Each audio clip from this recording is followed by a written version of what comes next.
Olá, amigos. O Senhor Jesus nos falou no Evangelho: no mundo tereis aflições, mas tende bom ânimo, eu venci o mundo.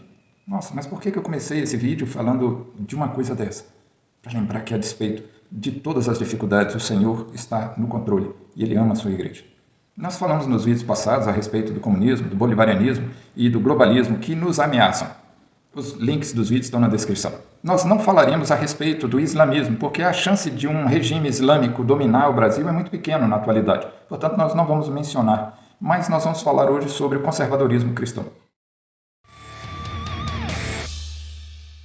O conservadorismo é, por essência, uma forma de manter o que é bom e buscar sempre o crescimento das coisas que são boas. Nunca derrubar tudo que está pronto para começar tudo do novo. Não, a gente conserva o que é bom e vai evoluindo nas coisas melhores. O conservadorismo é o que nós vivemos hoje. Essa liberdade. Nós temos liberdade religiosa, nós temos democracia, nós temos respeito às leis, nós temos a família tradicional valorizada, nós temos a economia de mercado, onde as pessoas podem empreender, investir, sonhar. Eu quero ser isso, eu quero ser aquilo, eu quero montar essa empresa, quero montar aquela empresa. Então a pessoa pode sonhar em empreender e ela é remunerada, ela é premiada pelos seus méritos, pelos seus estudos, pelos seus esforços, pelos seus talentos. Então a chance e oportunidade para todos. Não depende de cor, não depende de raça, não depende de sexo, não depende de religião. Todos têm iguais oportunidades de crescer. Basta sonhar e se esforçar, lutar para obter o que quer. Isso incomoda o comunismo e o bolivarianismo, o socialismo, porque eles são estatizantes, eles querem concentrar o poder na mão do Estado. E por concentrarem, eles tiram o estímulo do cidadão de investir, de empreender, de estudar, de buscar o crescimento. E com isso, eles trabalham de uma forma que a classe média ela morre.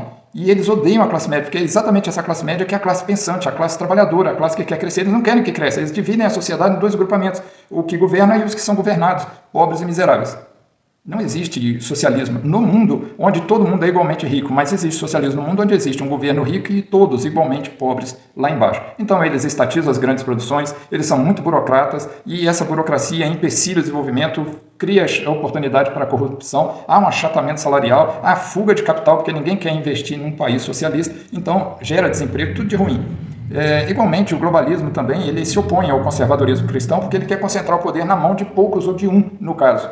E isso vai contra a palavra de Deus. A palavra de Deus já nos mostrou em relato bíblico do Velho Testamento que quando os homens quiseram concentrar o governo num só lugar, Deus foi lá e espalhou os homens, confundiu as línguas, que foi o advento da Torre de Babel. O Senhor não aceita esse governo único. Governo único, só o dele, acima de todos. E isso, portanto, ofende, agride, vai contra os valores do globalismo. Então eles tentam destruir a família cristã, a igreja cristã, eles tentam destruir todos os valores éticos e morais que formam, que dão sustentação para a família e para a igreja.